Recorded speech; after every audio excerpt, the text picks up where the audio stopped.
I want to warn you before I begin this video, this is very personal. Should I be sharing it? I don't know. I just feel the need to explain why Star Wars is an important part of me, yet I make silly jokes about it.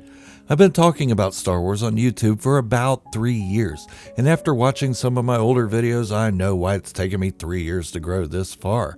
If you don't get what I'm saying, my videos kind of sucked. But, oh well. And who knows, I may look back 3 years from now and say that these videos suck. Okay, yeah, I probably will do that. But growing and learning is a part of this. Recently, I've changed the way I do things. Yeah, it took me 3 years to be myself. What's that all about? With these new changes comes a better way of engaging with you and getting you to engage with each other. I'm not here to stroke my own ego, and I'm not going to be reading from stuff I find on the internet. But I'm also not going to hide my real personality anymore. I'm goofy, and with that goofy personality comes bad jokes. Sometimes they are even hard for me to stomach. But I mean well, and it's all done in good spirit. Life's too short to take everything too seriously. Some people get upset about that, especially here when I make bad jokes about Star Wars. So let me explain. I'm a Star Wars fan, have been since 1977. I love everything about the franchise. Okay, maybe not every single thing, and I'm looking at you, Resistance and Ewok movies. I grew up as an army brat during the Cold War, a time when the Vietnam conflict was still fresh and the world was holding its breath, just waiting for a nuclear apocalypse. And to add to the tension, I lived in West Berlin when there was this little wall dividing the free West Berliners from the not-so-free East Berliners. Before that, I lived in another part of Germany in the Fulda Gap. As tense as Berlin was, it didn't compare to this place. We were told we would never make it home alive. When we finally did make it back to the U.S., we brought attention with us. The U.S. was secluded from real-world events. Yes, they knew of the Cold War, but the population had never left the U.S., didn't know that people were being killed for merely wanting to see their families on the other side of a wall, how Americans were being targeted in terror attacks in Germany and throughout Europe. All they knew was Russia bad. Okay, this all sounds depressing when I think about it, but the truth is I loved Germany. Such an amazing people and culture, but you can't help but carry some of the weight of what was going on there anywhere you go. Throughout my time in Germany, Star Wars was my escape, and this was even before VHS, so all we had were audio cassettes, albums, and our imaginations, unless George Lucas decided to bring the movies back to theaters once their run was complete, which wasn't very often. Returning to the U.S. was a culture shock. While most people were unaware of what was going on in the world, we were very much aware of what was happening, and there was a lot of pain associated with it. But you'd think that being home would bring a sense of security, welcome, and maybe even a little compassion toward us. But it didn't. I hated going anywhere off the safety of our base housing. I can't tell you how many times I was spat on and called son of baby killer, or getting beat up merely for being the son of a soldier. The crazy part is my father wasn't even in Vietnam. All they knew was I was an army brat, and trust me, they knew. So I largely stayed at home and played with my Star Wars toys, making up my own stories. But all that I had been through made me different. I developed a coping mechanism. Not only was there the fear of what was in the rest of the world, but I was hated in my own country. Then there was the fact that I was an army brat. It was hard to make friends. One day you're best friends. The next day you or your friend's father gets orders that you're moving far away. This wasn't easy to learn to deal with. I can't imagine what it would have been like if I were a teen with a girlfriend or something. There was no internet. There was only the hope that you would receive a letter from them one day, but that day never came. I met some wonderful people, but I learned to detach from them, a coping mechanism that took me many years to get out of. Through all of this, there was one constant, other than my immediate family. and that was Star Wars. But there became something of my personality that helped me through everything, not taking life too seriously.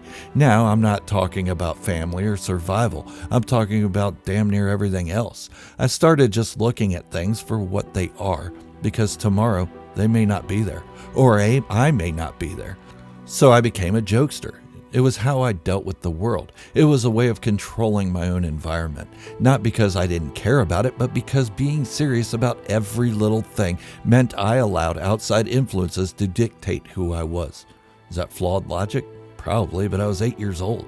There was a time when I felt safe and secure enough to let go of that goofy side of me. So I did.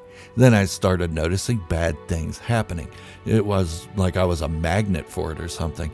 I don't want to get it too much into detail about it, but I've seen some horrific things. No, I wasn't the cause of it. I was just in the wrong place at the wrong time. So I reverted. Not because I couldn't handle it, and some of it I couldn't handle, but because I knew life was too damn short to waste it on anger and fear. There was no need to walk around with a chip on my shoulder, because in the end, what does that chip even matter? Do I want to be remembered as the guy who got worked up every time someone slighted me, or that I was never happy with the hand I had been dealt? No, I want my family and friends to remember me as a fun person, someone who may have even changed one life.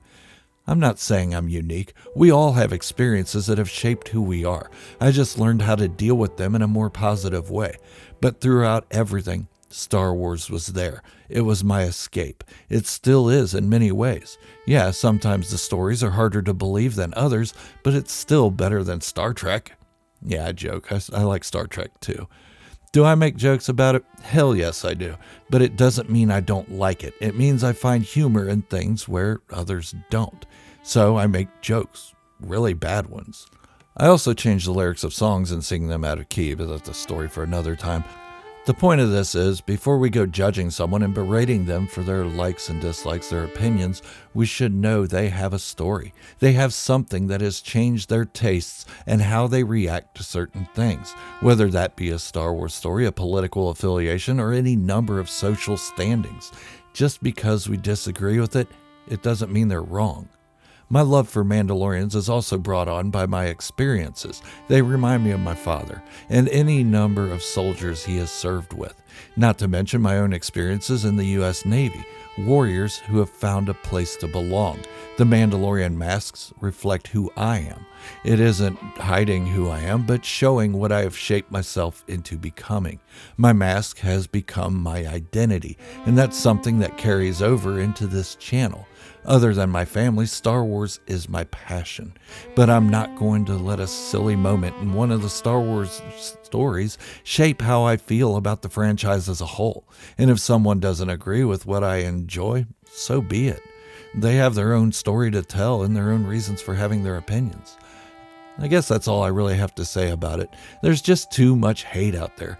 Hating people we don't even know just because we don't agree on one topic or another. I've been through a lot, and I'm sure most of you, if not all of you, have too. But by the way, I have seen every Skywalker Saga movie with my mother on opening night since I was 4 years old in 1977. I will never hate on those movies because I will never hate any of those experiences with my mother. Life is too short for that.